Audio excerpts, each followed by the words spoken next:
بسم اللہ الرحمن الرحیم نحمده ونصلی ونسلم علی رسولہ الکریم۔ میرے محترم بھائیوں بزرگوں، اللہ نے بندگی کے لیے ہمیں دنیا میں بھیجا ہے۔ ہم اللہ کی عبادت کے لیے آئے ہیں۔ عبادت ہماری زندگی کا مقصد ہے، لہذا انسان اپنے مقصد کو صحیح طور پہ انجام دینے کے لیے تک و دو کرتا ہے، دوڑ دھوپ کرتا ہے۔ تو یہ تو ہماری زندگی ہی کا مقصد ہے کہ ہم اس دنیا میں رہ کر اللہ کی ایسی بندگی کریں، اللہ کی ایسی عبادت کریں کہ اللہ ہم سے راضی ہو جائے۔ اس کے لیے اللہ نے ہم کو احکام دیے ہیں، جسمانی بھی ہیں، مالی بھی ہیں، بدنی بھی ہیں۔ انہی حکموں میں بڑا حکم اللہ کے یہاں ایک روزے کا حکم ہے۔ یا ایھا الذین آمنوا کتب علیکم الصیام، لوگوں تم پہ روزہ فرض کیا گیا ہے۔ تو یہ اگر آپ لوگوں کو نظر آ رہا ہے، تھوڑا سا اس طرف آگے آ جاتے، اس طرف تو مجھے ذرا سا اس طرف۔ تو یہ اللہ رب العزت کا حکم ہے، تو حکم کو سیکھ کے کرنا چاہیے۔ اور یہ ہم علماء نے یہ مسئلہ لکھا ہے کہ جو چیز فرض ہو اس کا سیکھنا بھی فرض ہے، جو چیز واجب ہے اس کا سیکھنا بھی واجب۔ اب روزہ آ رہا ہے، اب اسی طریقے سے تراویح ہے۔ اب کن صورتوں کے اندر انسان کا روزہ ٹوٹ جاتا ہے؟ پھر ٹوٹنے کی مختلف شکلیں کہ بعض صورتوں میں انسان کے اوپر قضا بھی لازم ہوتی ہے، کفارہ بھی لازم ہوتا ہے۔ وہ کون سی صورتیں ہیں؟ اور بعض صورتیں ہوتی ہیں کہ روزہ ٹوٹ تو جاتا ہے، کفارہ لازم نہیں ہوتا، صرف قضا لازم ہوتی ہے۔ بعض صورتوں میں قضا بھی لازم نہیں ہوتی ہے، صرف روزہ مکروہ ہو جاتا ہے، اس کا اجر گھٹ جاتا ہے، ثواب کم ہو جاتا ہے۔ اور بعض صورتیں ایسی ہیں جو شریعت میں منع نہیں ہیں، مباح ہیں، روزے میں وہ کی جا سکتی ہیں۔ یہ سب جاننا ایک مسلمان کے لیے فرض ہے۔ یہ عین موقع پہ نہیں سیکھی جا سکتی یہ چیزیں۔ کتنی مرتبہ ایسی بڑی بڑی غلطیاں ہو جاتی ہیں، مثال کے طور پہ الٹی ہو گئی اور ایک انسان یہ سمجھنے لگا کہ جی میرا روزہ ٹوٹ گیا، حالانکہ اس کا روزہ نہیں ٹوٹا ہوتا ہے، اور وہ دن بھر پھر کھا پی رہا ہوتا ہے۔ پھر آگے آپ دیکھیں گے کہ بعض مسائل ایسے ہیں کہ انسان سمجھتا ہے چونکہ میرا روزہ نہیں ہے لہذا کھاؤ پیو، حالانکہ شریعت کا حکم یہ ہے کہ ٹھیک ہے تمہارے روزہ نہیں ہے لیکن آپ کے اوپر واجب ہے کہ آپ روزے داروں کی مشابہت اختیار کریں، کھانا پینا جائز نہیں ہے۔ تو بہرحال انشاءاللہ ہم یہ اس کورس میں دو چیزیں ہیں، ایک حصہ فضائل ہے، ہم پورا رمضان کیسے گزاریں، کون سی عبادتیں کریں، تمام قرآن اور حدیث میں ہمارے لیے رمضان کے لیے کیا عبادتیں ہمیں بتائی گئی ہیں، ان کو کیسے کرنا ہے، ان کے آداب کیا ہیں، ہم سے کیا کوتاہیاں ہو رہی ہیں۔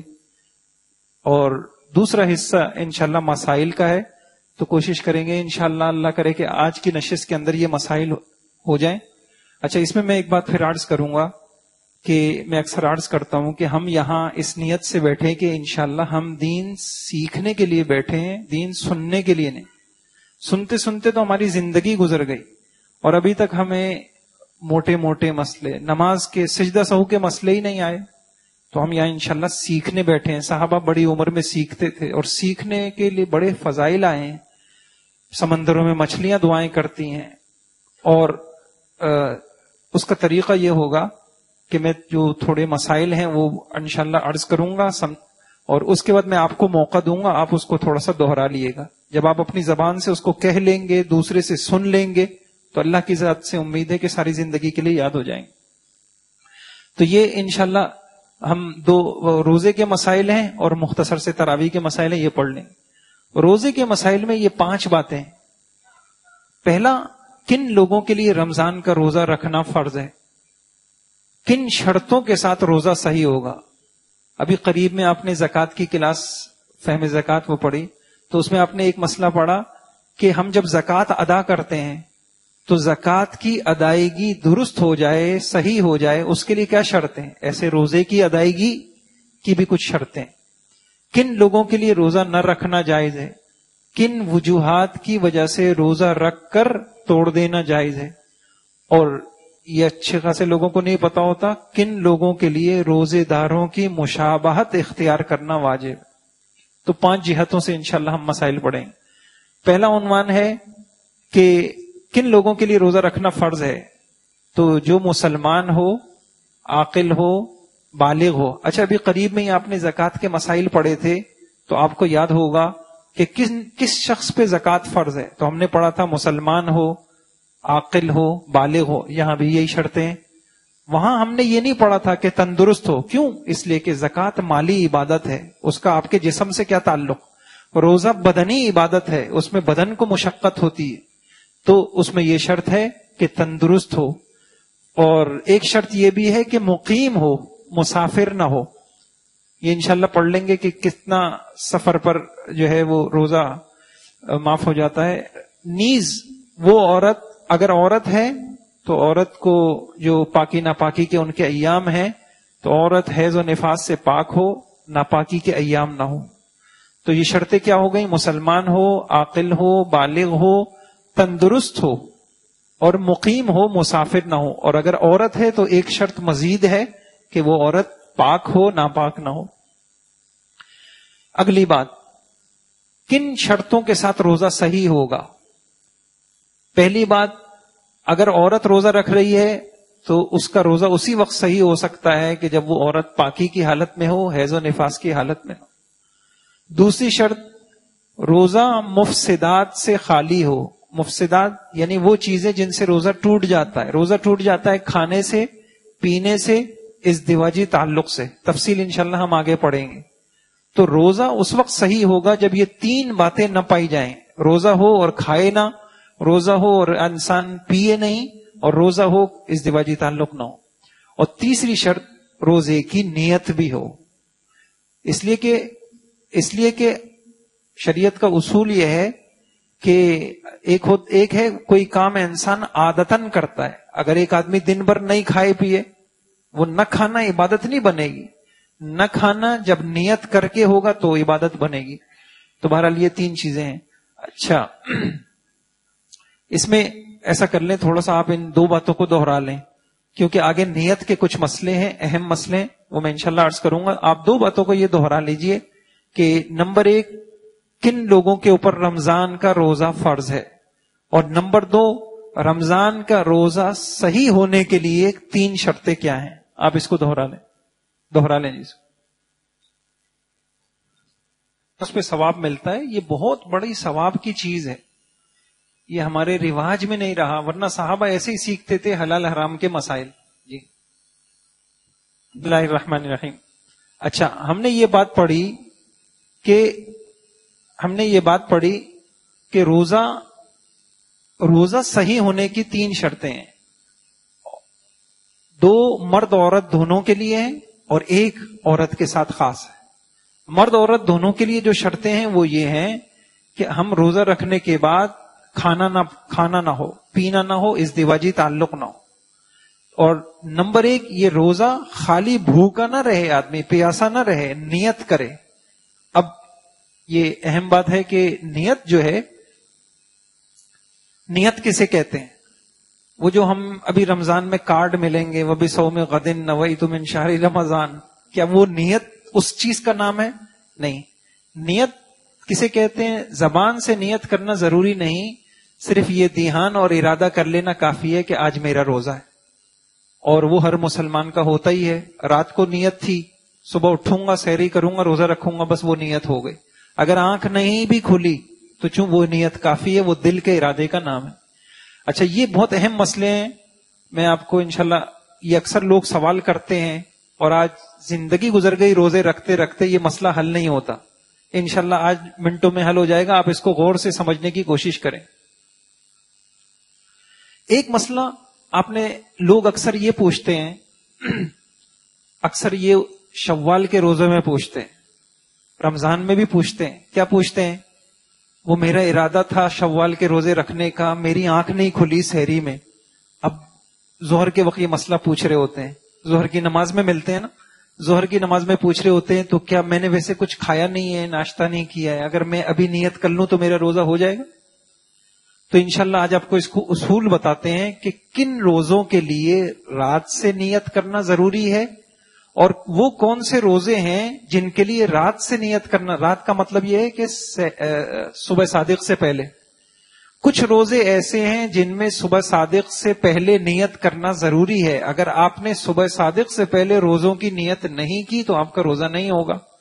اور کچھ روزے وہ ہیں جن میں صبح صادق سے پہلے نیت کرنا ضروری نہیں ہے، بلکہ دن میں آدھے دن اس میں بھی اگر آپ نے نیت کر لی تو آپ کا روزہ ہو جائے گا. اس کے لیے پہلے میں آپ کو روزوں کی قسمیں بتاتا ہوں، اس کو ذرا سمجھنے کی کوشش کیجیے. روزے دو قسم کے ہیں. ایک وہ روزے ہیں جن کے لیے دن متعین ہے شریعت کی طرف سے یا بندہ خود متعین کر دے، اور ایک وہ روزے ہیں جن کے لیے کوئی مخصوص دن متعین نہیں ہے. اچھا آپ بتائیں مجھے کہ کون سے روزے ہیں جن کے لیے دن متعین ہے؟ رمضان کا شریعت نے متعین کر دیا کہ رمضان کے مہینے میں آپ نے رمضان کا روزہ رکھنا ہے. اور کون سے روزے ہیں جن کے لیے دن متعین ہے؟ نفل. آپ کہیں گے کیسے متعین ہے؟ شریعت کہتی ہے رمضان کے علاوہ سارے دن نفل کے. دو. اور تیسرے نظر معین.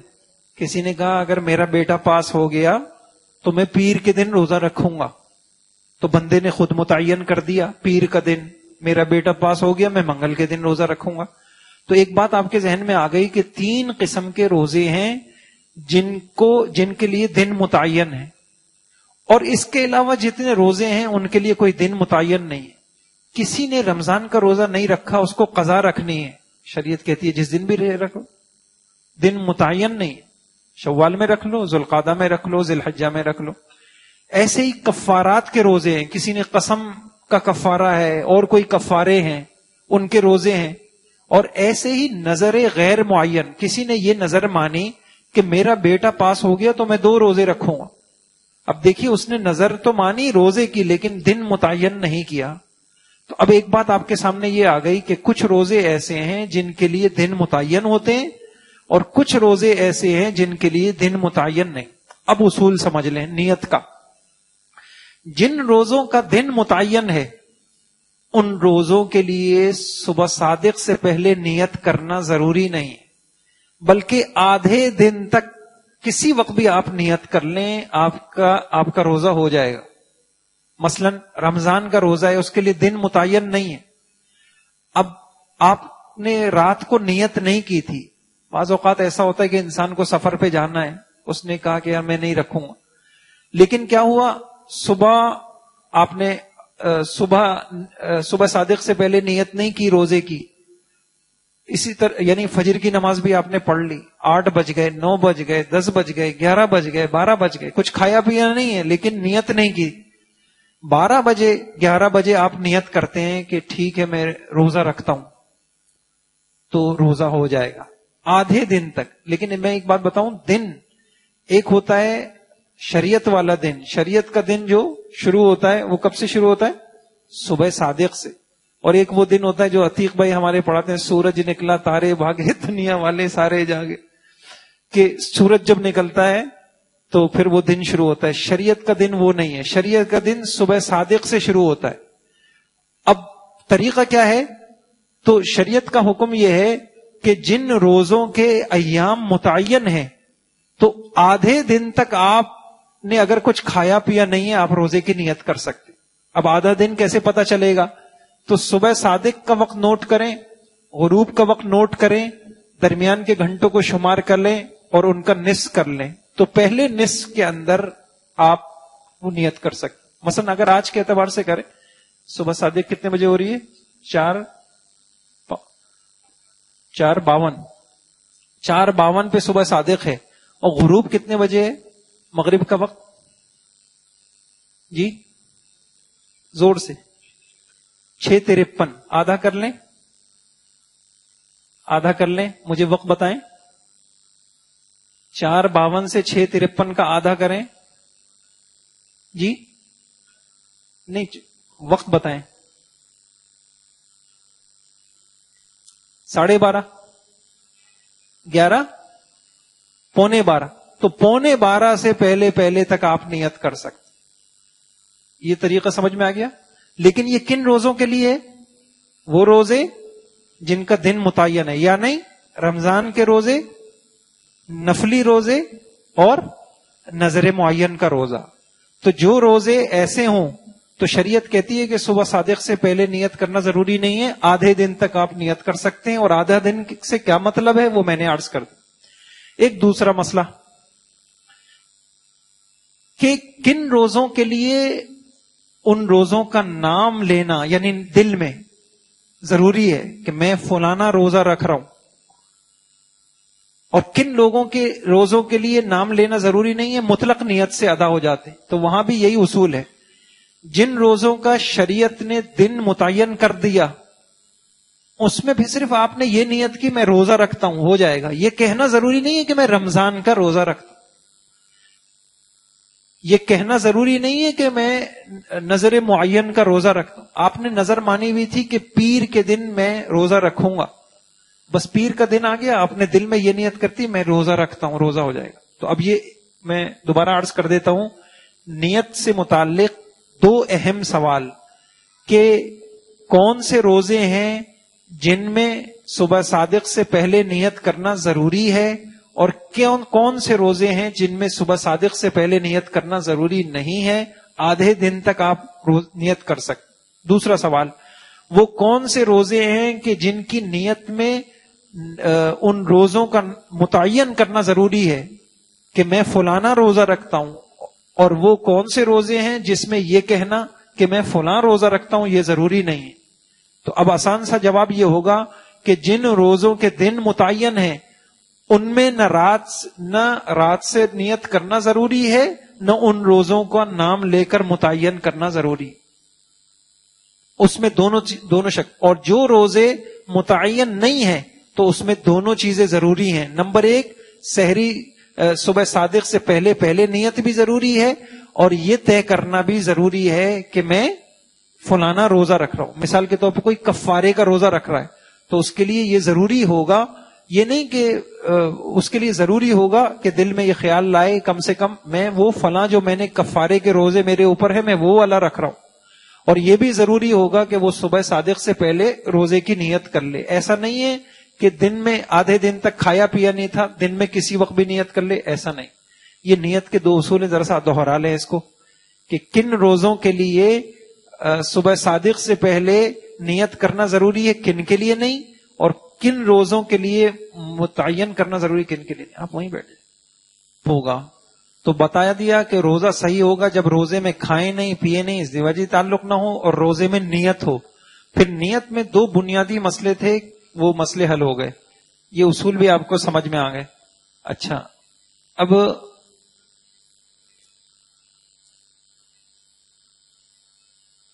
سوال کا میں موقع دوں گا. یہ اچھا تیسرا عنوان یہ ہے کن لوگوں کے لیے روزہ نہ رکھنا جائز ہے. شریعت کن لوگوں کو یہ سہولت دیتی ہے کہ آپ ابھی روزہ نہ رکھیں بعد میں.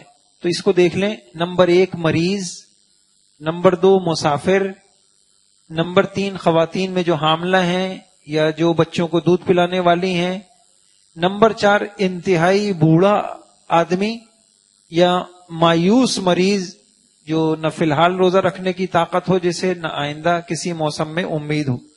یہ 4 قسم کے لوگ ہیں جن کو شریعت یعنی یوں سمجھیے کہ شریعت یہ کہتی ہے کہ اگر یہ روزہ رمضان کا نہیں رکھنا چاہیں، نہیں رکھ سکتے تو نہ رکھیں. مریض سے کون سا مریض مراد ہے اس کو ذرا سمجھ لیں. جسے روزے کی وجہ سے بیماری بڑھ جانے یا دیر سے اچھا ہونے یا اگر تندرست ہے تو اس کو بیمار ہو جانے کا غالب گمان ہو. اب وہ غالب گمان کیسے ہوگا؟ اس کے 2 طریقے ہیں. یا تو کوئی مسلمان دیندار ڈاکٹر اسے کہہ دے، یا پھر اس انسان کو اپنا ذاتی تجربہ ہو کہ میں نے پچھلے سال بھی رکھا تھا، میری کیفیت بہت بگڑ گئی تھی، اس حالت کے اندر اگر میں روزہ رکھوں گا تو پھر یہ ہو جائے گا. تو اب یہ 3 باتیں ذہن میں رکھنی ہیں. اگر کوئی مریض ہے تو اس کو یہ غالب گمان ہو، دیکھیں میں غالب گمان کہہ رہا ہوں، غالب گمان ہو کہ میرا مرض بڑھ جائے گا، یا یہ کہ مرض بڑھے گا نہیں لیکن مجھے تندرست ہونے میں مجھے مزید وقت لگ جائے گا، یا یہ کہ ایک آدمی تندرست ہے بیمار نہیں ہے، اس کو غالب گمان اس بات کا ہے کہ اگر میں نے روزہ رکھا تو میں بیمار ہو جاؤں گا اور پھر میری جان کو خطرہ ہے، کوئی بڑی بیماری ہو جائے گی۔ اب یہ غالب گمان کیسے ہوگا؟ دو طریقے ہیں، یا تو کوئی مسلمان دیندار ڈاکٹر جس کو خود روزے کی اہمیت کا اندازہ ہے وہ آپ کو کہہ دے، یا یہ کہ آپ کا اپنا ذاتی تجربہ ہو، یہ ہو گیا مریض۔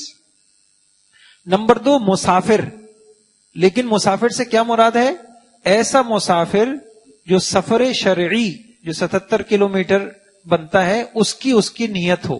مثلا کوئی آدمی اس کی نیت ہے رمضان میں کہ میں حیدرآباد جاؤں گا، اب یہاں سے حیدرآباد 77 کلومیٹر بنتا ہے، تو اب اس کے لیے یہ جائز ہوگا کہ وہ روزہ نہ رکھے، لیکن چند باتیں ہیں، اس کی شرطیں سن لیں۔ نمبر 1، صبح صادق سے پہلے وہ سفر شروع کر دے، اور سفر شروع کر کے وہ ایسی جگہ یعنی شہر کے مضافات سے باہر پہنچ جائے جہاں نماز قصر کی جا سکے۔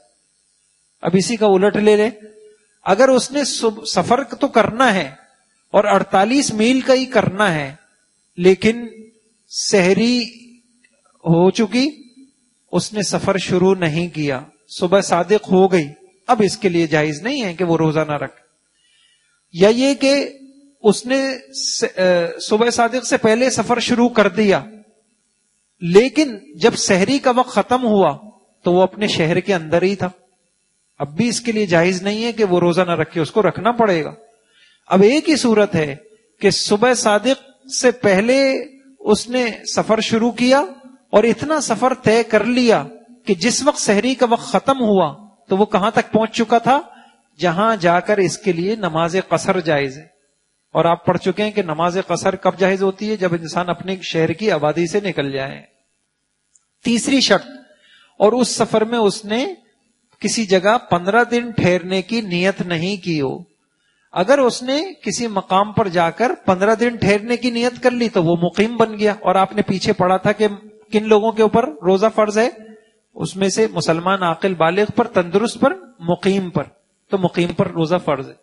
تو یہ انشاءاللہ آپ کو سمجھ میں آ گیا ہوگا کہ مریض پر روزہ فرض نہیں ہے، مسافر پر، لیکن مسافر کے لیے نمبر 1 شرط یہ ہے کہ اس کا سفر کتنا ہو؟ 77 کلومیٹر سے کم نہ ہو، اور نمبر 2 سحری ختم ہونے سے پہلے اس نے سفر شروع کر دیا ہو، اور نمبر 3 سحری ختم ہونے سے پہلے وہ کم از کم اتنی جگہ پہنچ چکا ہو جہاں جا کے اس کے لیے اپنی شہر کی آبادی سے باہر نکل چکا ہو، اور نمبر 4 جس جگہ وہ ٹھہر ہے وہاں اس نے اقامت کی نیت نہیں کی ہو۔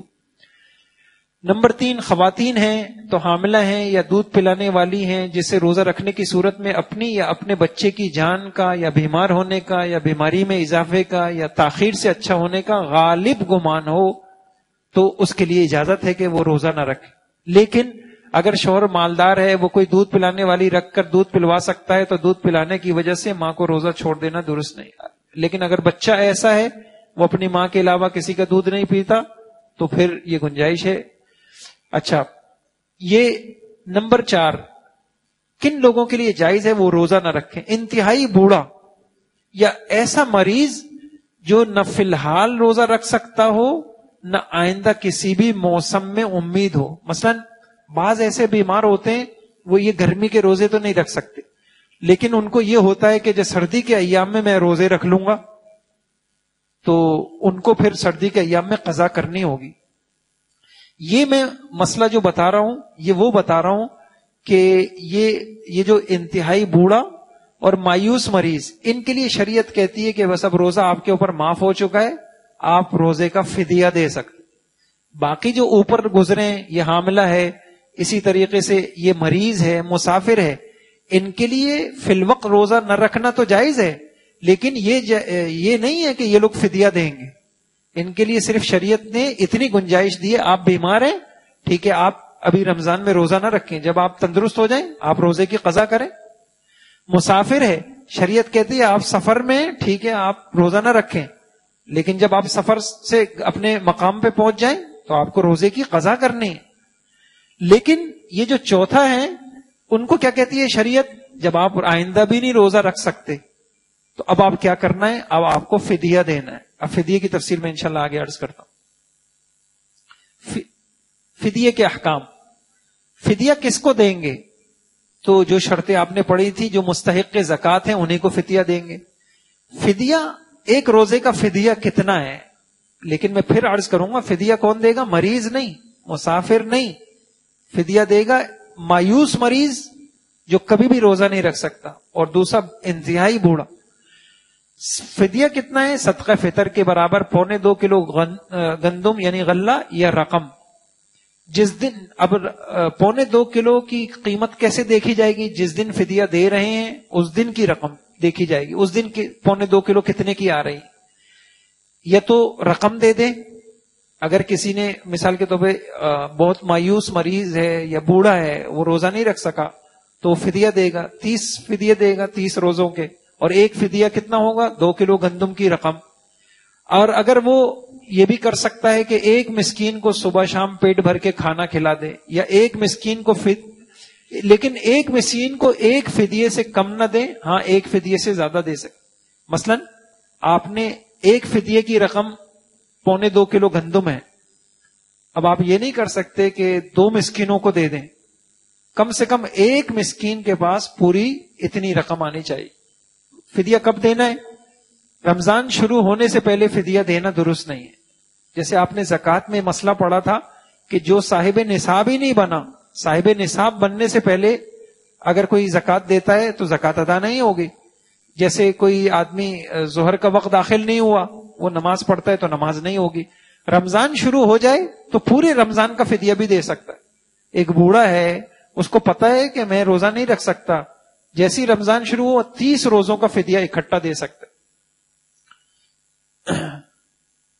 اور اگر کوئی آدمی نہ روزہ رکھ سکتا ہے، بوڑھا ہے، اور نہ فدیہ دے سکتا ہے، غریب ہے، کچھ اس کے پاس نہیں ہے، تو استغفار کرے اور یہ نیت کرے کہ انشاءاللہ جب کبھی گنجائش ہوئی، پیسہ آیا تو میں انشاءاللہ فدیہ دے دوں گا. اور بعض اوقات یہ ذرا سا مسئلہ سمجھ لیں، بعض اوقات کچھ انسان کے رشتہ دار ہوتے ہیں، ان کا انتقال ہو جاتا ہے اور زندگی میں ان کے ذمے بہت سے روزے ہوتے ہیں، انہوں نے روزے نہیں رکھے. اب کیا احکام ہوں گے؟ کیا ان کے جو میراث ہے اس میں سے کیا نام ہے فدیہ ادا کرنا لازم ہوگا؟ وارثوں پہ لازم نہیں ہوگا؟ تو اس کو یوں دیکھ لیں کہ اس کو ذرا سا یوں سمجھ لیں کہ جو لوگ حالت عذر میں مر جائیں ان کے اوپر تو قضا ہے ہی نہیں. مثلا رمضان شروع ہوا، ایک آدمی بیمار ہے اور اسی بیماری میں 15 دن گزر گئے، 20 دن گزر گئے، یا فرض کر لیں پورا رمضان گزر گیا، اور ایک دن بھی اس کو نہیں، اسی میں اس کا انتقال ہو گیا.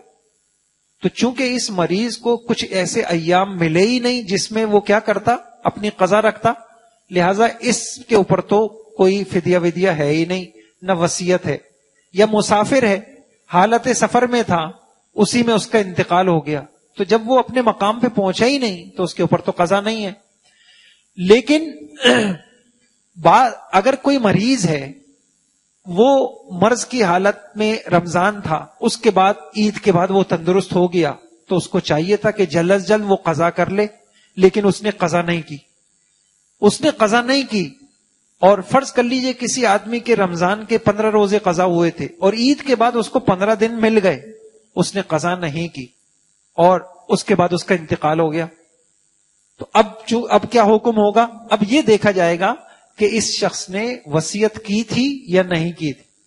اگر اس شخص نے وصیت کی تھی کہ بھائی میرے اتنے روزے ہیں، میں کوشش کروں گا کہ اس کی قضا کر لوں، اگر نہ کر سکوں تو پھر آپ کے اوپر لازم ہوگا، وارثوں کے اوپر، بالغ ورثہ پہ لازم ہوگا کہ اس کی وصیت کے مطابق وہ اس 1/3 مال میں سے اس کے روزوں کا فدیہ دے. یہ دیکھیں، کسی کے ذمے کئی روزے قضا تھے اور مرتے وقت وصیت کر گیا کہ میرے روزوں کے بدلے فدیہ دے دینا، تو اس کے مال سے اس کا ولی فدیہ دے کفن دفن کر کے جتنا مال بچے اس کے تہائی میں سے اگر سب فدیہ نکل آئے تو دینا واجب، اگر سب فدیہ نہ نکلے تو جس قدر نکلے اتنا دینا ضروری، باقی میں بالغ ورثہ کو اختیار ہے، دینا چاہیں تو دے دیں، نہیں دینا چاہیں تو نہ دیں، ان سے پوچھنی ہوگی۔ یہ مسئلہ واضح ہو گیا عتیق بھائی؟ ہو گیا یہ مسئلہ؟ نہیں ہوا؟ دوبارہ عرض کرتا ہوں، غور سے سنیں۔ یعنی مسئلہ یہ آ رہا ہے کہ اگر ہمارا کوئی رشتہ دار انتقال کر جائے اور ہم اس کے ورثاء ہیں، سوال یہ ہے کہ اس نے زندگی میں روزے نہیں رکھے تو کیا ہمارے اوپر لازم ہے اس کے جتنے بھی روزے قضا ہوئے ہیں ان سب روزوں کا فدیہ ہم اس کی میراث میں سے دیں؟ تو اب اس کا اصول سمجھ لیں۔ نمبر 1، جو مریض جس کو قضا کے لیے مہلت ہی نہیں ملی اس کے اوپر تو قضا لازم ہی نہیں ہے، اس کے اوپر تو قضا لازم ہے ہی نہیں، جب قضا نہیں ہے تو فدیہ بھی نہیں ہے۔ وہ مریض جس کو مہلت ملی تھی، اب ایک اور شرط ہے، آپ یہ دیکھیں گے کہ اس نے وصیت بھی کی تھی یا نہیں کی تھی۔ اگر اس نے وصیت نہیں کی تھی تو وارثوں کے اوپر کوئی لازم نہیں ہے، اگر دے دیں گے تو ان کا احسان ہے، ورنہ یہ سارا وارثوں کا مال ہے، اگر ایک فدیہ بھی نہ دیں۔ اب اگر وصیت کی تھی تو اب 2 صورتیں ہیں۔ اب وصیت کی تھی، مثلا ایک آدمی بہت سالوں کے روزے نہیں رکھ سکا، مرتے وقت خدا خوفی اور خوف آیا خدا کا اور کہنے لگا کہ میری زندگی کے روزے میں وصیت کرتا ہوں، تو کیا آپ کے اوپر یہ لازم ہے کہ اس کے سارے روزوں کا فدیہ دیں چاہے آپ کو میراث میں کچھ بھی نہ ملے؟ نہیں، صرف کتنا لازم ہے؟ 1/3۔ مثلا 3 لاکھ کوئی آدمی چھوڑ کے مرا اور اس کے بہت سارے روزے قضا ہیں تو اور اس نے وصیت بھی کی ہے تو 1 لاکھ تک تو آپ کے اوپر لازم ہے، باقی آپ کا احسان ہے۔ واضح ہوگی؟ اور اگر وصیت نہیں کی تھی تو یہ میں نے عرض کر دیا۔ اچھا، اس کو تھوڑا سا دوہرا لیں، یہ جو مسائل میں نے آپ کو بتائے، کن لوگوں کے لیے روزہ نہ رکھنا جائز ہے؟ مریض کے لیے، مسافر کے لیے، اور حاملہ عورت کے لیے، اور انتہائی بوڑھے کے لیے۔ یہ ذرا سا دوہرا لیں جلدی۔ جی متوجہ ہو جائیں۔ اچھا، کن لوگوں کے اوپر روزہ فرض ہے وہ آ گئی بات، اور روزہ صحیح ہونے کے لیے کیا شرطیں ہیں وہ بات آ گئی، اور کن لوگوں کے لیے گنجائش ہے کہ وہ روزہ فی الحال نہ رکھیں، قضا کر دیں، بعد میں قضا کر لیں، یا یہ کہ روزہ نہ رکھیں اور فدیہ دے دیں، یہ بات آ گئی۔ بعض لوگ ہوں گے کہ انہوں نے روزہ رکھا ہوگا اور پھر شریعت کی طرف سے گنجائش ہوگی روزہ توڑنا چاہیں تو آپ توڑ سکتے ہیں۔ وہ کون ہے؟ نمبر 1، مریض۔ روزہ رکھنے کے بعد کوئی اتنا بیمار ہو گیا کہ روزہ نہ توڑنے کی صورت میں موت کا یا بہت زیادہ بیماری بڑھ جانے کا یا دیر سے اچھا ہونے کا غالب گمان ہو۔ اب وہ بھی 2 ہی صورتیں ہیں، مسلمان ڈاکٹر کہہ دے یا اسے خود تجربہ ہو جائے، جیسے مثال دی ہوئی ہے، تو اس کے مریض کے لیے جائز ہے کہ وہ روزہ توڑ دے۔ نمبر 2، شدید بھوک اور پیاس، جس میں اگر اس کو اندیشہ ہو جائے کہ اب اتنی شدت کی بھوک پیاس ہو گئی ہے کہ اگر میں نے روزہ نہیں توڑا تو کوئی بڑی موت آ جائے گی یا عقل میں فطور آ جائے گا، غالب گمان ہو، وہ بھی روزہ توڑ سکتا ہے۔ کام کی وجہ سے روزہ چھوڑنے کی اجازت نہیں، کہ ایک آدمی ہے کہ بھئی مجھے اندیشہ ہے کہ اگر میں نے روزہ رکھا اور پھر میں آفس گیا اور میں نے کام کیا تو پھر تو میری یہ حالت ہو جائے گی۔ اولاً تو چھٹی لینے کی کوشش کرے، چھٹی نہیں ملتی اور کام کیے بغیر گزارا نہیں تو روزہ رکھ لے، اور جب پھر یہ نوعیت پیدا ہو جائے تو اس حالت میں پھر اس کو گنجائش ہوگی، لیکن پہلے سے صرف احتمال کی بنا پر یہ جائز نہیں۔ یہ بات آ گئی۔ یہ ایک اہم مسئلہ ہے۔ بعض لوگ ہیں ان پر روزے داروں کی مشابہت اختیار کرنا واجب ہے، وہ روزہ تو نہیں ہوگا۔ مثلا اچھا، یہ جو میں نے ایک مسئلہ آپ کے سامنے عرض کیا کہ ایک آدمی یہاں سے حیدرآباد چلا گیا یا سمجھے لاہور چلا گیا، اب وہ رمضان میں لاہور سے واپس کراچی آ رہا ہے۔ اب وہ کراچی کب پہنچا؟ وہ دن میں پہنچا، تو ٹھیک ہے، جب لاہور سے وہ چلا تھا تو اس کے لیے جائز، وہ چونکہ حالت سفر میں تھا اس کے لیے جائز تھا روزہ نہ رکھے، لیکن وہ آدھے دن میں یہاں پہنچ گیا، اب اس کے لیے کیا لازم ہے؟ کھاتا پیتا رہے، اب جائز نہیں ہے اس کے لیے، ناجائز ہے، گناہ ہے۔ اب وہ بقیہ پورا دن اپنے مقام پر پہنچنے کے بعد روزے داروں کی مشابہت اختیار کرے گا، یعنی نہ کھائے گا نہ پیے گا نہ ازدواجی تعلق قائم۔ ایسے ہی کوئی عورت ناپاک تھی جس کی وجہ سے اس کے لیے جائز تھا کہ وہ اس کے اوپر واجب تھا کہ روزہ نہ رکھے، لیکن آدھے دن میں وہ پاک ہو گئی، اب بقیہ جو دن ہے وہ اس طریقے سے گزارے گی کہ نہ کھائے گی نہ پیے گی۔ اسی طریقے سے کوئی مجنون تھا، وہ آدھے دن میں صحیح ہو گیا تو اس کے اوپر بھی یہی لازم۔ بچہ تھا، دن میں بالغ ہو گیا، تو دن کے شروع میں تو ظاہری بات ہے وہ اس کے اوپر روزہ فرض نہیں تھا، لیکن اب بقیہ دن وہ ایسی گزرے۔ کافر تھا، درمیان میں مسلمان ہو گیا، مریض تھا، درمیان میں تندرست ہو گیا، کسی کے اوپر زبردستی کر کے کسی کا روزہ توڑوا دیا، روزہ توڑو ورنہ تمہیں مار دیں گے، اور پھر وہ جو جبر اور اکراہ تھا وہ درمیان میں زائل ہو گیا، تو بقیہ دن وہ اس حال میں گزاریں گے کہ نہ کھائیں گے نہ پیئیں گے۔ ایسے ہی کسی شخص نے جان بوجھ کے روزہ توڑ دیا، اب ٹھیک ہے اس کا بہت بڑا گناہ ہوا، لیکن آگے بھی اس کے اوپر لازم ہے کہ اب نہ کرے، اب نہ کھائے پیئے۔ ایسے ہی کسی نے غلطی سے روزہ توڑنے کا مطلب یہ ہے کہ ایک آدمی کلی کر رہا تھا اور ایک دم غلطی سے پانی حلق میں چلا گیا، اس کا روزہ ٹوٹ گیا۔ اب اس کا یہ مطلب نہیں ہے کہ روزہ ٹوٹ گیا تو بقیہ دن وہ کھاتا پیتا رہے، اس کے لیے گناہ ہوگا۔ اب وہ روزے کے احترام میں اب اس کے اوپر لازم ہے کہ وہ نہ کھائے نہ پیے۔ ایسے ہی کسی کو رمضان کے ہونے یا نہ ہونے میں شک تھا کہ یوم الشک میں روزہ توڑ دے، پھر ظاہر ہوا کہ یہ رمضان کا دن ہے، تو ان کے اوپر بھی یہی لازم ہے کہ روزے داروں کی مشابہت۔ بہرحال یہ جو مسائل تھے یہ آسان تھے، آگے یہ بہت ہی اہم مسائل ہیں اور ساری زندگی لوگ پوچھتے رہتے ہیں، اور اللہ کی الحمدللہ اللہ کی ذات سے امید ہے کہ اگر آپ اس کو یہ سمجھ لیں تو انشاءاللہ کبھی مشکل پیش نہیں آئے گی۔ کن چیزوں سے روزہ ٹوٹتا ہے؟ 3 چیزیں ہیں۔ روزہ نام تھا 3 چیزوں سے بچنے کا، روزہ ٹوٹتا ہے 3 چیزوں سے، کھانے سے، پینے سے، ازدواجی تعلق سے۔ اب اگر روزہ ٹوٹ جائے تو کیا صورتیں ہوں گی؟ کبھی تو انسان کے اوپر قضا اور کفارہ دونوں لازم ہوں گے، کبھی صرف قضا لازم ہوگی، کبھی نہ قضا ہوگی نہ کفارہ، لیکن اس کا روزہ مکروہ ہو جائے گا، اس کا ثواب کم ہو جائے گا، اور کبھی ایسا بھی ہوگا کہ کچھ چیزیں ہیں شریعت کی طرف سے وہ مباح ہیں، آپ ان کو استعمال کر سکتے ہیں اور اس سے نہ آپ کے اوپر قضا ہے نہ کفارہ ہے نہ روزہ مکروہ ہوگا۔ یہ 4 چیزوں کا ہر روزے دار کو جاننا فرض ہے۔ یہ 4 باتیں، یہ تو اس وجہ سے پتہ ہے اس سے ثواب کم ہو جائے گا، یہ کون سی چیزیں، یہ بھی جاننا ضروری ہے، اس لیے کہ بعض اوقات انسان شریعت ایک گنجائش دے رہی ہوتی ہے اور ایک آدمی کو اس گنجائش کا پتہ نہیں ہوتا، وہ خواہ مخواہ اپنے اوپر سختی کر رہا ہوتا ہے۔ تو یہ بھی پتہ ہونا چاہیے کہ کون سی چیزیں میرے لیے روزے میں مباح ہیں، شریعت کی طرف سے اجازت ہے۔ یہ آپ اس کو غور کریں، انشاءاللہ روزے کے اوپر موٹی سی موٹی کتابیں ہوں گی نا، وہ آپ ان سے مستغنی ہو جائیں گے۔ اگر یہ اصول آپ کو 9-10 اصول ہیں، یہ آپ کو انشاءاللہ سمجھ میں آ گئے تو سب سے پہلے دیکھیے ایک بات ذرا متوجہ ہو جائیں،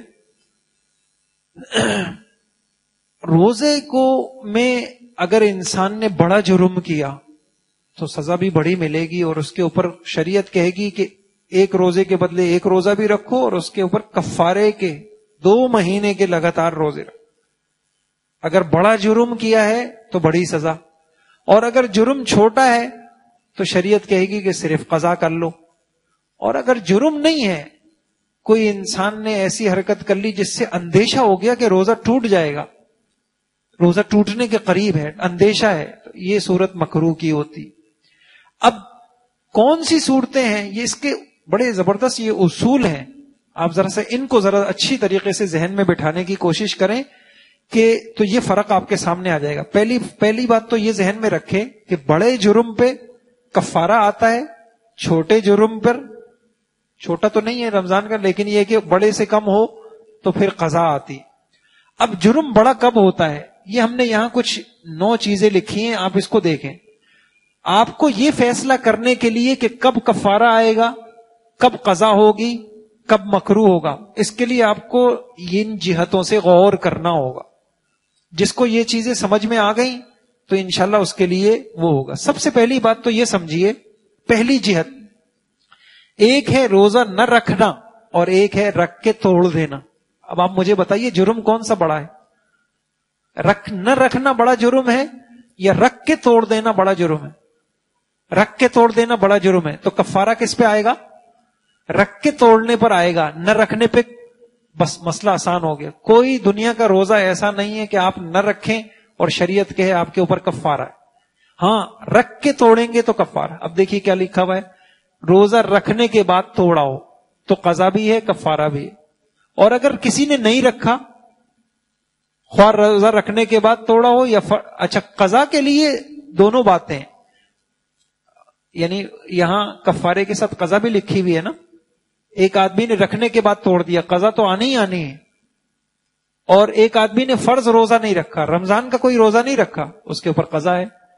مکروہ کی صورت میں روزے میں کوئی ایسا عمل کیا جس سے روزہ ٹوٹنے کا اندیشہ ہے، بلا عذر کسی نے کھانا چکھ لیا، ناک میں پانی ڈالنے میں یا استنجا میں بہت مبالغہ کیا، یا مشتبہ وقت میں سحری افطاری کی، آخری وقت میں بالکل، اور ہر پورا دن انسان کو یہی خطرہ رہے کہ پتہ نہیں ایسا تو نہیں ہوا کہ میں نے غلط سحری کر لی.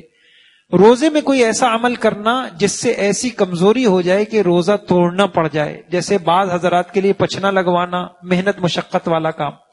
گناہوں سے روزہ مکروہ ہو جاتا ہے، جیسے کسی کی غیبت کرنا، یہ روزہ مکروہ.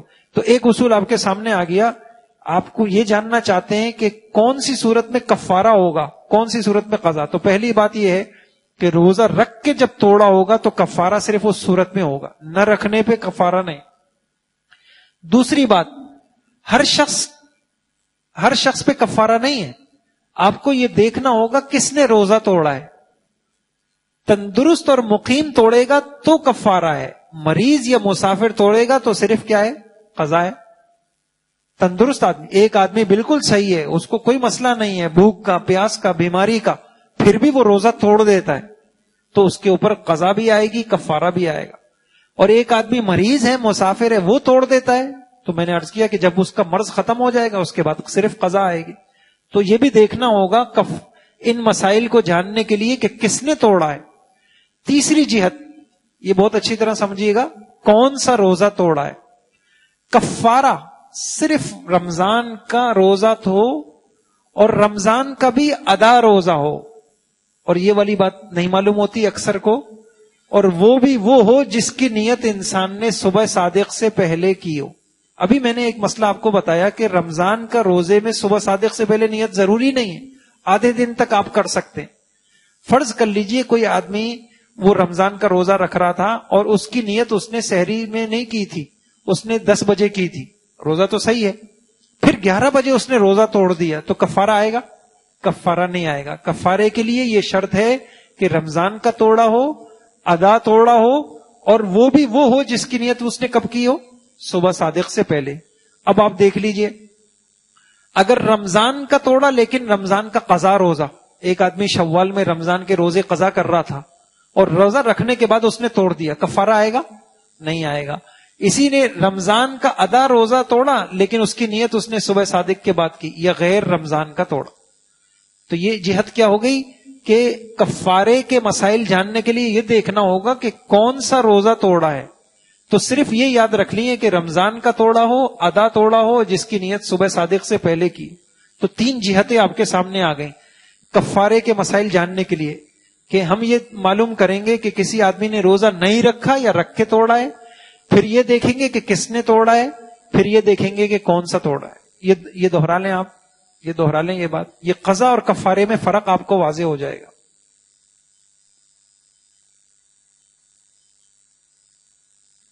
تو آج ساری زندگی ہو جاتی ہے لوگوں کو یہی نہیں پتہ چلتا کہ کب قضا ہے کب کفارہ ہے. تو پہلی بات یہ کہ نہ رکھنے پہ کفارہ نہیں ہے، رکھ کے توڑنے پہ کفارہ ہے. اور ہر شخص کے توڑنے پہ نہیں ہے، تندرست اور مقیم کے توڑنے پہ ہے. اور تیسری بات، ہر روزہ توڑنے پر نہیں ہے. رمضان کا توڑا ہو، ادا توڑا ہو، اور ادا بھی وہ والا جس کی نیت صبح صادق سے پہلے کی ہو، اس کے علاوہ کفارہ. اگلی بات، کیوں توڑا ہے؟ کیوں توڑا ہے؟ اب ذرا اس کو بہت غور سے دیکھیے گا. ادھر دیکھیے 3 حالتیں ہوتی ہیں. ایک ہے اگر میں اصطلاح میں بولوں عمد، خطا، نسیان. اردو میں بولوں جان بوجھ کر، غلطی سے، بھول کر. ان 3 باتوں کو کفارہ صرف جان بوجھ کے توڑنے سے آتا ہے، اور غلطی سے صرف قضا آتی ہے، اور بھول کر کچھ بھی نہیں ہوتا. تین باتیں. تو اب ہم یہ کیا کریں، کیوں توڑا؟ جان بوجھ کے توڑا، خطا یعنی غلطی سے توڑا، بھول کے توڑا. اگر جان بوجھ کے توڑا ہے تو قضا اور کفارہ بھی دونوں آئیں گے، جرم بڑا ہے.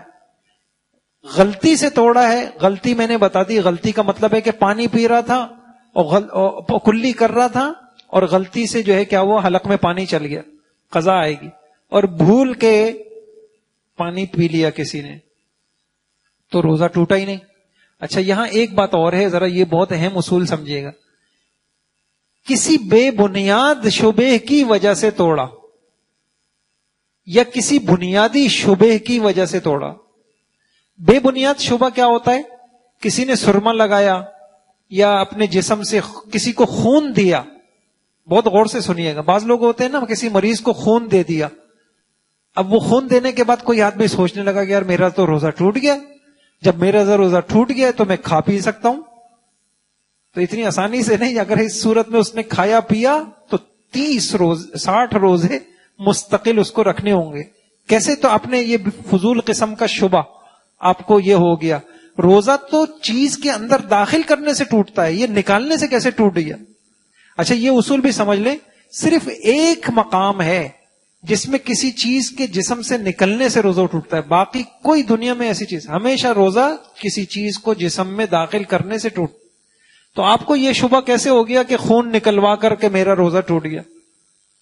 تیل ڈالا سر میں یا کسی نے جھوٹ بولا اور وہ یہ سمجھا کہ روزہ ٹوٹ گیا، پھر اس کے بعد اس نے جان بوجھ کے کھا لیا. تو اب اصول کیا ہمارے سامنے آ گیا؟ اگر جان بوجھ کے روزہ توڑا ہے یا کسی ایسے فضول قسم کے بے بنیاد شبہ کی وجہ سے آپ کو شبہ ہو گیا کہ میرا روزہ ٹوٹ گیا ہے اور آپ کھا پی رہے ہیں، اب بھی کفارہ آئے گا. اور اگر غلطی سے توڑا یا زبردستی کسی نے توڑ دیا یا آپ کو کوئی شبہ ہو گیا کہ یار میرا اب روزہ ٹوٹ چکا ہے لہذا میں کھا لوں، لیکن وہ شبہ ایسا تھا کہ جس کی کوئی بنیاد تھی، بے بنیاد نہیں تھا. اس کی مثال یہ دکھی ہوئی ہے کہ کسی نے بھولے سے کھایا پیا یا بے اختیار قے ہو گئی یا احتلام ہو گیا، انزال ہو گیا، وہ یہ سمجھا کہ میرا روزہ ٹوٹ گیا اور پھر اس نے جان بوجھ کے کھا لیا مسئلہ معلوم نہ ہونے کی وجہ سے، تو قضا ہے. اور ایک یہ ہے کہ بھول کر، تو اس کو یعنی قضا کفارے میں یہ دیکھنا ہوگا کہ آپ نے کیوں توڑا.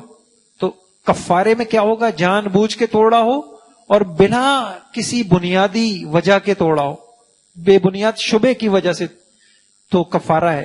اور اگر آپ نے غلطی سے توڑا یا کسی نے زبردستی توڑوا دیا، اور یا یہ کہ آپ کو کوئی ایسا شبہ ہو گیا جس کی کوئی نہ کوئی بنیاد ہے، کوئی دلیل بن سکتی ہے، اس کی وجہ سے آپ نے توڑا تو صرف قضا ہے. اور اگر جو ہے بھول کے توڑا تو کچھ بھول کے کھا پی لیا، کچھ بھی نہیں.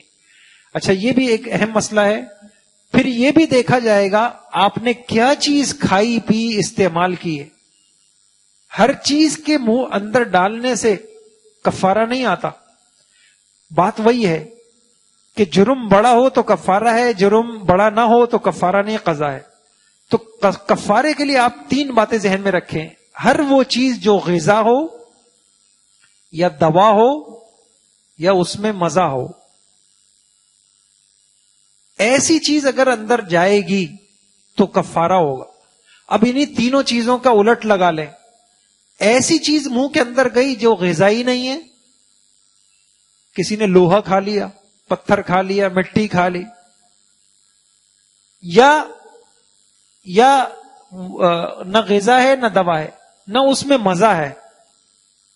بعض لوگ ہیں ایسی چیز، وہ سگریٹ ایک آدمی استعمال کر رہا ہے تو اس کے اندر اس کو غذا نہیں کہیں گے، دوا نہیں کہیں گے، لیکن پینے والے کو اس میں مزہ آ رہا ہے تو اس نے بھی بڑا جرم کیا، کفارہ ہے. لیکن کوئی آدمی ایسی چیز، اچھا تو یہ اصول سامنے آ گیا. کیا کھانے پینے سے کفارہ آتا ہے؟ تو تین باتیں: ایسی چیز جو غذا ہو یا دوا ہو یا اس میں مزہ ہو. اچھا، ایسی چیز جس سے بچنا اچھا، قضا کے لیے صرف ایک بات ہے، آدمی کچھ بھی اندر ڈال لے، بس ایک شرط ہے، کم سے کم ایسی چیز ہو جس سے بچنا ممکن ہو. اس کے علاوہ دنیا کی جو چیز انسان اندر ڈالے گا تو کیا آئے گا؟ قضا آئے گی. جس چیز سے بچنا ہی ممکن نہ ہو، جیسے گرد، غبار، دھواں، خوشبو، مکھی یا قے بغیر قصد کے منہ میں چلی جائے، تو پھر تو روزہ نہیں ٹوٹتا.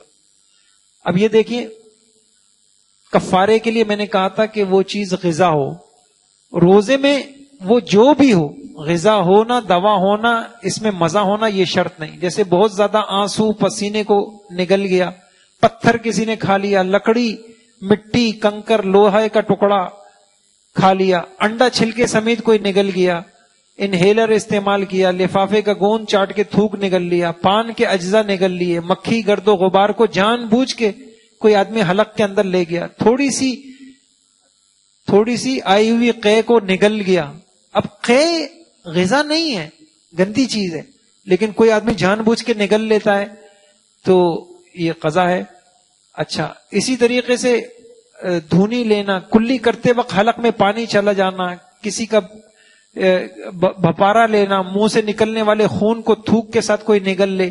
بہرحال اب اس کا ذہن میں آسان سا یہ رکھیں کہ جو چیز غذا ہوگی، دوا ہوگی یا اس میں مزہ ہوگی، اگر ایسی چیز کسی نے استعمال کی ہے، اندر لے گیا، تو اس کے اوپر کفارہ ہے.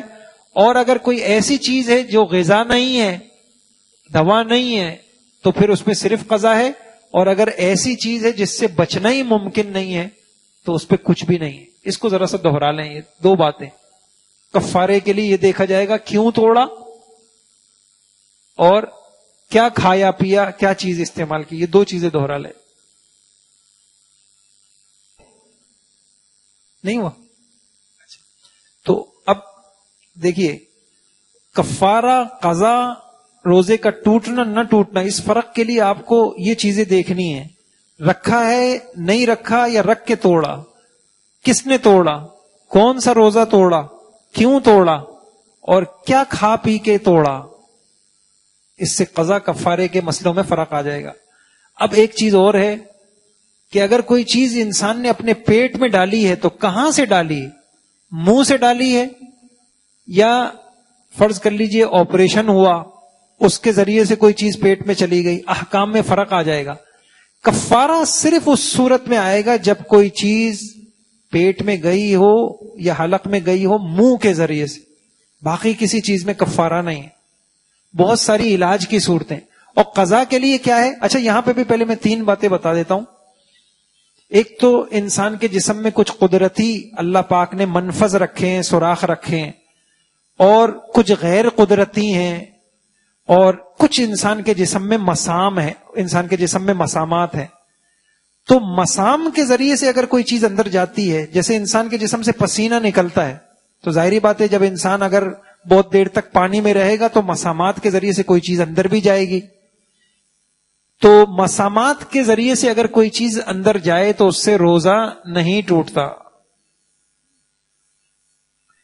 غیر منفذ جیسے آنکھ ہے، مرد کا عضو تناسل ہے، جدید تحقیق کے مطابق کان ہے، یا ایسا آپریشن جو دماغ اور پیٹ کے علاوہ جسم کے کسی دوسرے حصے میں ہو، تو اس میں سے اگر کوئی چیز داخل کر دی، یا مسام سے کوئی چیز جیسے غسل کیا، سر میں تیل لگایا، انجیکشن ہے، ڈرپ ہے، تو انجیکشن کے ذریعے سے جب کوئی چیز اندر جاتی ہے تو یہ علماء یہی کہتے ہیں کہ رگ والا ہو یا جسم والا ہو، یہ کسی سوراخ سے اندر نہیں جا رہی، یعنی یوں کہیں جو قدرتی ہیں ان سوراخوں سے نہیں جا رہی، تو ان سے روزہ نہیں ٹوٹتا.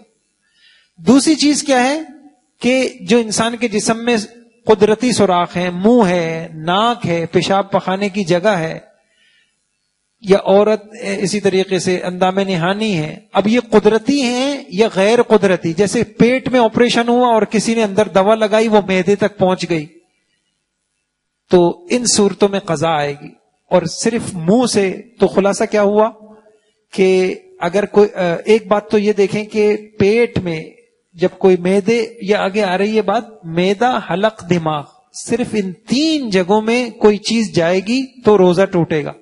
اب سوال یہ ہے کہ قضا کب آئے گی، کفارہ کب؟ تو اس کا اصول یہ ہو گیا کہ اگر منہ سے کوئی چیز اندر گئی ہے، معدے میں یا حلق میں یا دماغ میں، تب تو کفارہ ہے. اور اگر منہ کے علاوہ گئی ہے تو پھر اگر منفذ سے گئی ہے، منفذ کا مطلب یہ کہ جو قدرتی سوراخ ہیں یا غیر قدرتی، قدرتی تو پھر قضا ہے. اور اگر غیر قدرتی ہیں جیسے آپریشن تو بھی قضا ہے. آپریشن کیا اور کوئی دوا معدے تک پہنچ گئی. اور تیسری چیز ہے کہ جو اس کے علاوہ ہو، یعنی جو چیز قدرتی سوراخ ہی نہیں ہے. اس کو ذرا سا اچھی طرح سے سمجھ لیجئے، سمجھا جاتا ہے آنکھ میں آنکھ ہے. اب علماء نے بلکہ طبی تحقیق ہے کہ آنکھ سے کوئی ایسی راستہ نہیں ہے جو انسان اندر تک جائے، لہذا سرما لگایا، اگرچہ حلق کے اندر اس کے اثرات محسوس ہوں، وہ مسامات کے ذریعے سے، وہ کوئی قدرتی سوراخ نہیں ہے اندر، لہذا اس سے روزہ نہیں ٹوٹے گا. یا اسی طرح طبی تحقیق کے مطابق مرد کا عضو تناسل ہے، کسی نے اس میں دوا لگائی تو اندر معدے تک کوئی ایسا سوراخ نہیں ہے، اس سے بھی روزہ نہیں ٹوٹے گا. ایسے ہی یہ مسام ہے پورے جسم کے اندر، اگر کوئی نہا لیا دیر تک، ایک انسان سوئمنگ پول کے اندر ہے، دیر تک ہے، اب اندر ٹھنڈک محسوس کر رہا ہے تو یہاں سے بھی روزہ نہیں ٹوٹے گا. تو یہ ایک بات ہے کہ قضا کفارے میں یہ بھی دیکھا جائے گا کہ کوئی چیز اگر معدے، حلق، دماغ میں گئی ہے تو کہاں سے گئی ہے، کفارہ صرف اس صورت میں. اچھا، اگلی بات یہ بھی ہے کہ وہ چیز کہاں گئی ہے. تو میں نے بتا دیا وہ چیز جوف میں گئی ہے، اور جوف میں جا کے ٹھہری ہے یا نہیں ٹھہری. تو جو چیز جوف میں، جوف سے مراد یہ ہوتا ہے معدہ، حلق، دماغ، جو چیز جوف میں پہنچی ہو اور استقرار ہوا ہو تو کفارہ آئے گا. اب اگر معدے، حلق، دماغ میں پہنچی اور استقرار نہیں ہوا، یہ اس کو دیکھیں، جیسے علماء نے پرانی فقہ کی کتابوں کے اندر یہ لکھا ہوا ہے، صدیوں پہری کسی نے چنے کا دانہ دھاگے سے باندھا اور اس کو اندر ڈال لیا حلق میں اور فوراً نکال لیا تو روزہ نہیں ٹوٹے گا، کیونکہ وہ چیز معدے میں پہنچ کے ٹھہری نہیں ہے. ضروری ہے کہ معدے میں پہنچے. آج کل انڈوسکوپی ہوتی ہے اور کیمرہ ڈالا جاتا ہے تو وہاں یہی ہوگا کہ اگر وہاں تھوڑی دیر تک ٹھہراؤ ہو گیا تو روزہ ٹوٹ جائے گا. تو یہ بات ہے کہ معدے یا حلق میں پہنچی ہو اور پہنچنے کے بعد ٹھہر بھی گئی ہو. اور جو چیز معدے یا حلق میں پہنچی نہیں، انسان نے خوشبو سونگی، یہ عورتوں کے کچھ مسائل ہیں کہ ان خشک یا انگلی یا آلات وغیرہ داخل کیا، یا بواسیر کے مسے خشک کر کے اندر داخل کیے، یا کوئی چیز جوف میں، معدے، حلق میں پہنچی لیکن ٹھہری نہیں، جیسے یہ مثال دی ہوئی ہے، انگور یا کوئی چیز دھاگے سے باندھ کر اندر ڈالی پھر فوراً نکال لی، تو اس صورت میں روزہ نہیں ٹوٹے گا. تو خلاصہ کیا ہوا کہ یہ دیکھا جائے گا قضا کفارے میں کہ وہ چیز جوف میں، یعنی معدہ، حلق، دماغ، اس میں پہنچی ہے اور پہنچ کے ٹھہری ہے، تب تو روزہ ٹوٹ جائے گا. اور اگر نہیں پہنچی یا پہنچی لیکن پہنچ کے ٹھہری نہیں تو نہیں ہوگا. جی یہ دوہرا لیں 2 باتیں کہ کفارے کے لیے دیکھا جائے گا کہ کوئی چیز جو معدے میں پہنچی ہے کہاں سے پہنچی، منہ سے یا قدرتی غیر قدرتی سوراخوں سے یا مسام سے، ایک یہ فرق، اور معدے میں پہنچ کے ٹھہری یا نہیں ٹھہری. یہ آسان ہے. کسی چیز کا جسم سے اخراج، میں نے آپ سے عرض کیا تھا کہ کوئی ایسی صورت نہیں ہے سوائے ایک صورت کے کہ جسم سے کوئی چیز باہر نکلے اور روزہ ٹوٹ جائے. کفارے کا تو سوال ہی نہیں ہے. کوئی چیز جسم سے باہر نکلے اور کفارہ لازم ہو جائے، ایسا نہیں. قضا میں صرف ایک صورت ہے، صرف ایک صورت کہ انسان کو نے الٹی قے آئی ہو اور وہ تھوڑی نہ ہو، باقاعدہ منہ بھر کے ہو اور جان بوجھ کے ہو. بس یہ ایک شکل ہے کہ جسم سے، اب دیکھیں قے کی، جسم سے چیز باہر نکالی، تو بس یہ ایک صورت ہے جس کی وجہ سے روزہ ٹوٹتا ہے. باقی کوئی اور چیز نہیں ہے، خون نکلا باہر اور کوئی بھی شکل ایسی نہیں ہے جس سے انسان کے اوپر قضا آ جائے. تو یہ ایک صورت ہے کہ کسی چیز کا جسم سے اخراج کیا تو صرف ایک صورت میں قضا ہے.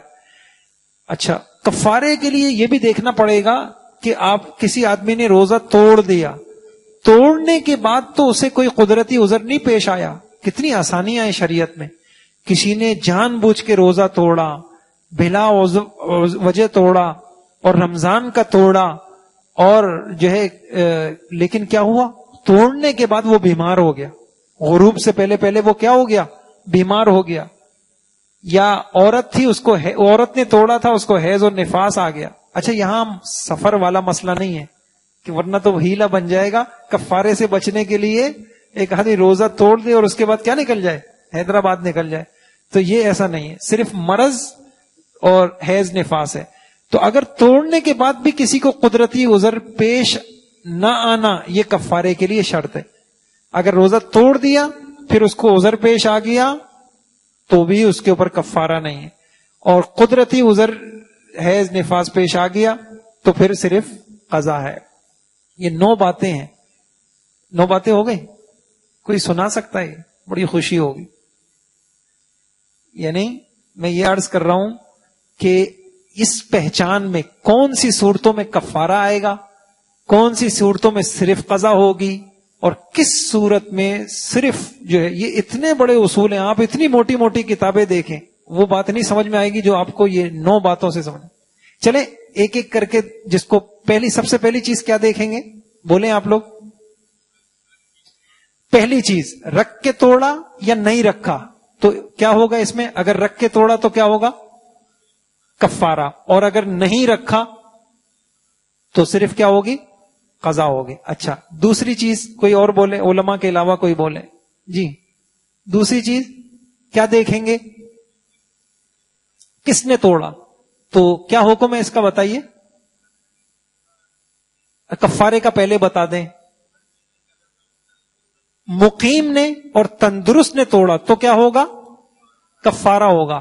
اور مریض نے، مسافر نے توڑا تو کیا ہوگا؟ قضا ہوگی. اچھا، آگے تیسرا.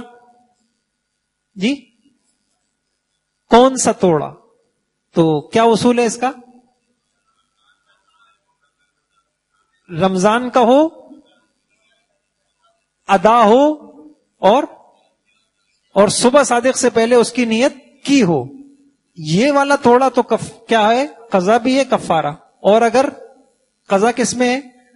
غیر رمضان کا، یا رمضان کا ہے لیکن قضا ہے، یا رمضان کا ہے ادا ہے لیکن نیت کب کی تھی؟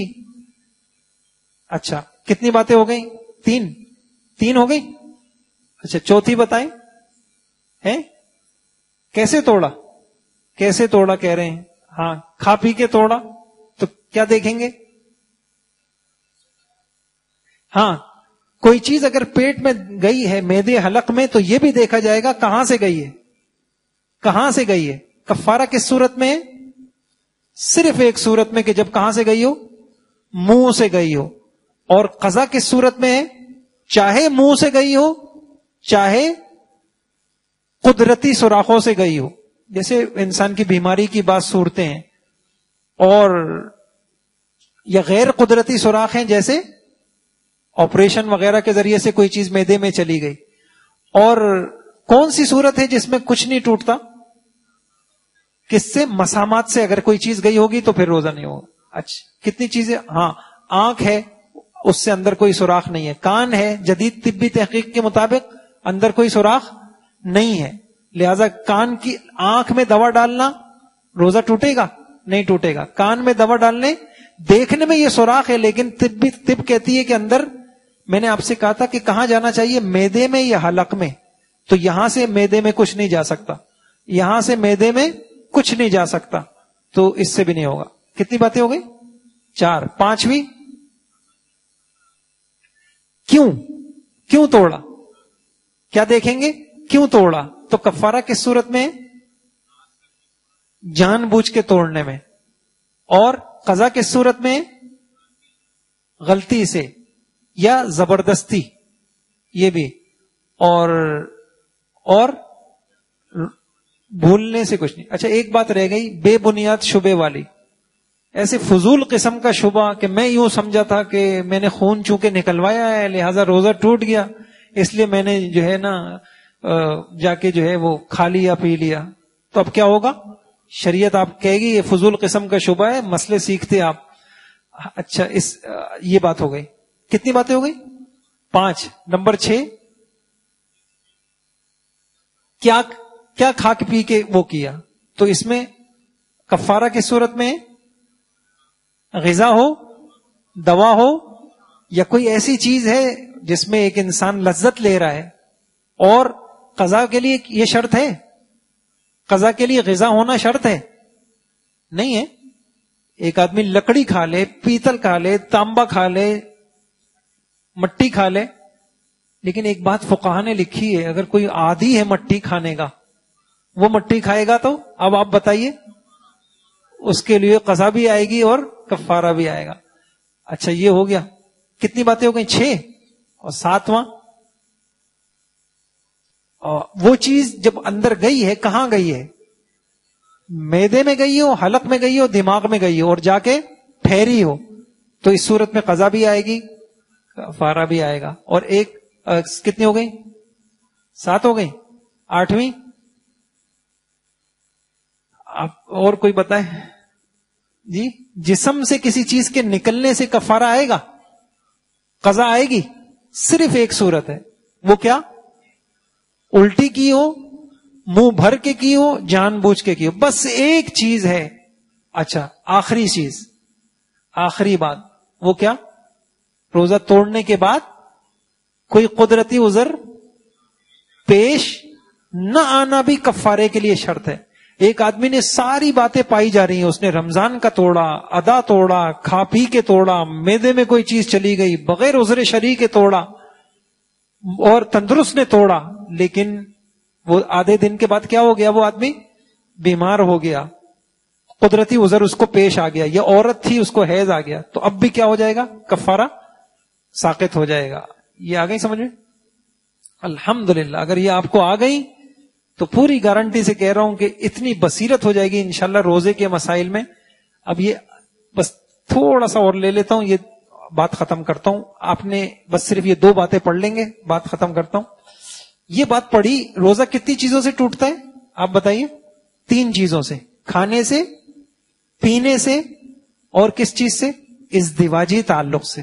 اب کھانے پینے میں تو 9 جہتوں پہ غور کرنا تھا، اور جو ازدواجی تعلق ہے صرف 2 جہتوں کو اچھی طریقے سے سمجھ لیجئے، اس سے آپ کو فرق سمجھ میں آ جائے گا کس صورت میں قضا کفارہ دونوں ہیں اور کس صورت کے اندر جو ہے وہ ہے. سب سے پہلی بات یہ ہے کہ اگر کسی نے صحبت کی ہے تو یہ دیکھا جائے گا کہ وہ قابل شہوت ہے یا نہیں ہے. مثلا کسی نے صحبت کی، وہاں فقہ کی کتابوں میں لکھا ہوا ہے کہ عورت ہو یا یعنی زندہ ہو اور قابل شہوت ہو، اتنی چھوٹی عمر میں کوئی ہے جس کو قابل شہوت نہیں کہا جاتا، تو اس صورت میں بھی کفارہ نہیں ہے. کفارہ کی یہ شرط ہے کہ قابل شہوت ہو. قضا کے لیے ایسا کوئی شرط نہیں ہے. قضا کے لیے صرف کیا شرط ہے کہ جمع یعنی صحبت پائی گئی، یعنی شرم، خواہ قابل شہوت ہو یا نہ ہو، اور انزال ہوا ہو یا نہ ہو. جیسے خدا نخواستہ کوئی مردہ سے یا جانور سے یا بہت چھوٹی بچی سے جمع کرے تو اس صورت کے اندر قضا آئے گی. تو کیا شرط ہو گئی؟ ایک کفارے کے لیے کیا شرط ہو گئی کہ صحبت کے ساتھ کیا شرط ہے کہ قابل شہوت سے ہو. اور قضا میں ایسی کوئی شرط نہیں ہے، قابل شہوت ہو نہ ہو، اگر یہ عمل پایا گیا تو پھر قضا ہے. اور یہ ایک بات اچھی طریقے سے سمجھ لیں کہ عضو تناسل شرمگاہ میں داخل ہو جائے بس کفارے کے لیے اتنا ہی کافی ہے. چاہے اس کے بعد اس آدمی کی خواہش پوری ہوئی ہو نہ ہو، یعنی انزال ہوا ہو یا نہ ہوا ہو. یہ انزال ہونا کفارے کے لیے کوئی شرط نہیں ہے، بس دخول ہوتے ہی، داخل کرتے ہی انسان کے اوپر کفارہ لازم ہو جائے گا. اچھا یہ بہت اہم ہے، بہت سینکڑوں شکلیں آپ کو سمجھ میں آ جائیں گے، آپ اس کو سمجھنے کی کوشش کریں. قضا کے لیے کیا ہے کہ شرمگاہ میں داخل ہونا شرط نہیں ہے، یعنی داخل ہو کر لیا کسی نے، اس سے بھی قضا تو آئے گی، جیسے کہ آپ نے یہ لکھا ہوا ہے نا قضا بھی آئے گی. اگر کسی نے صحبت کی اور وہ اپنا عضو شرمگاہ میں داخل کیا تو قضا تو آئے گی، لیکن بغیر داخل کیے بھی بعض صورتوں میں قضا آتی ہے. وہ کیا ہے، اس کو انشاءاللہ آپ اچھی طرح سمجھیں. نمبر 1، یہ 3 شرطیں آپ سمجھیں، اس کو ذرا سا نمبر وار لکھیں ایسے. پہلی شرط یہ ہے کہ انزال ہوا ہو. دوسری بات، انزال شہوت کے ساتھ ہوا ہو. اور تیسری بات، بالمباشرہ کا مطلب ہے کسی انسان سے مس ہو کر ہوا ہو. اب آپ اسی کو سمجھ لیں، غور سے سنیں. اب میں آپ سے پوچھتا ہوں، اگر کسی کو انزال ہی نہیں ہوا، روزہ نہیں ٹوٹے گا، قضا بھی نہیں آئے گی. یا انزال ہوا لیکن کسی بیماری کی وجہ سے ہوا، کوئی آدمی کوئی بہت بھاری چیز اٹھا رہا ہے اور اس کو انزال ہو جاتا ہے، کسی بیماری کی وجہ سے ہوتا ہے، تو چونکہ شہوت سے نہیں ہوا. یا تیسری چیز کہ مس، انزال ہوا ہو مس کر کے. خدا نخواستہ کوئی آدمی، اللہ نہ کرے، رمضان میں اس نے کوئی گندی فلم دیکھی اور گندے منظر کی وجہ سے اس کو برے خیال آئے اور اس کی وجہ سے اس کو انزال ہو گیا. اب آپ دیکھیے، میں نے 3 شرطیں آپ کو بتائیں. انزال ہوا ہو شہوت سے، یہ 2 باتیں تو پائی گئیں. تیسری بات پائی گئی مس ہو کے نہیں ہوئی. تو پھر جب مس ہو کے نہیں ہوا، تو کیا ہوگا، وہ نہیں ہوگا. تو بس یہ 2 اصول ہیں اور سینکڑوں مسائل. اچھا، خواب میں کسی کو احتلام ہو گیا، روزہ ٹوٹے گا؟ کون سی بات نہیں پائی گئی؟ انزال ہوا ہے، شہوت سے ہوا ہے، لیکن حقیقی طور پہ کیا نہیں ہوا، مس ہو کے نہیں ہوا. اور بہت ساری مثالیں اس میں ہو جائیں گی. تو بس یہ 2 اصول ہیں جن سے قضا کفارے کے اصول. روزہ ٹوٹتا ہے صحبت سے، ازدواجی تعلق سے، اس کے 2 اصول. یہ دیکھا جائے گا قضا کفارے میں قابل شہوت سے ہے یا غیر قابل شہوت سے. اگر غیر قابل شہوت سے جمع کیا ہے کسی نے تو صرف قضا ہے، قابل شہوت سے ہو تو کفارہ. دوسری بات کہ صرف کفارہ داخل کرتے ہی کفارہ ہو جائے گا، اس کے لیے یہ شرط نہیں ہے کہ باقاعدہ انسان کو انزال ہوا ہو. اور قضا کے اندر داخل کرنا شرط نہیں ہے. دخول نہیں بھی پایا گیا تو بعض صورتوں میں قضا آئے گی. اور وہ کیا ہے، بغیر داخل کیے ہوئے کسی نے کیا کر لیا، انزال ہو گیا. بس 3 باتیں ذہن میں رکھیں، انزال ہو، شہوت سے ہو، اور کیا ہو، مس ہو. بس یہ 3 باتیں انشاءاللہ یہ جو پائی گئیں 3 باتیں، تو اس صورت میں کیا ہوگا، قضا ہے. یہ تقریباً 9 وہ ہو گئے اور 10 اور 11. بس یہ 11 اصول ہیں جو آپ کو یہ فرق واضح کرتے ہیں کہ کن صورتوں میں قضا اور کفارہ دونوں ہیں اور کن صورتوں میں صرف قضا ہے، اور کس صورت میں روزہ مکروہ ہو جاتا ہے اور کس صورت کے اندر جو ہے وہ جو ہے روزہ مکروہ بھی نہیں ہوتا، یہ بھی نہیں ہوتا. ٹھیک ہے جی، سمجھ میں آ گیا نا انشاءاللہ. تو بس یہ مسائل ہیں انشاءاللہ. باقی کل کی نشست کے اندر بس اب آسان سا ہے، کوئی اس طرح یہ پیچیدہ باتیں ساری آپ نے پڑھ لی. بس اب یہ جو آپ نے پڑھا کہ اگر روزہ ان 9 صورتوں کے اندر آپ نے پڑھا کہ ان صورتوں کے اندر کفارہ ہے، تو وہ کفارہ کیا ہے، پھر وہ کفارہ اس کے مسائل کیا ہیں، وہ تھوڑے سے ہیں بس، وہ زیادہ نہیں ہیں. یہ کچھ مشقیں اس کے بعد ہیں انشاءاللہ. یہ مشقیں آپ کر لیں گے تو جتنے اب تک آپ نے اصول پڑھے ہیں تو ان اصولوں کے ذریعے سے انشاءاللہ آپ کو یہ باتیں بھی آ جائیں گی. تو گزارش یہ ہے کہ کل کی نشست میں بھی اہتمام سے آ جائیں اور انشاءاللہ یہ مسائل آ جائیں گے. خود بھی آپ بتا سکتے ہیں اور دوسروں کی بھی رہنمائی کر سکتے ہیں. اللہ عمل کی توفیق عطا. سبحان اللہ وبحمدہ، سبحان اللہ العظیم، سبحانک اللہم وبحمدک، نشہد ان لا الہ الا انت، نستغفرک ونتوب الیک. وصلی اللہ تعالی علی خیر خلقہ محمد وصحبہ اجمعین برحمتہ.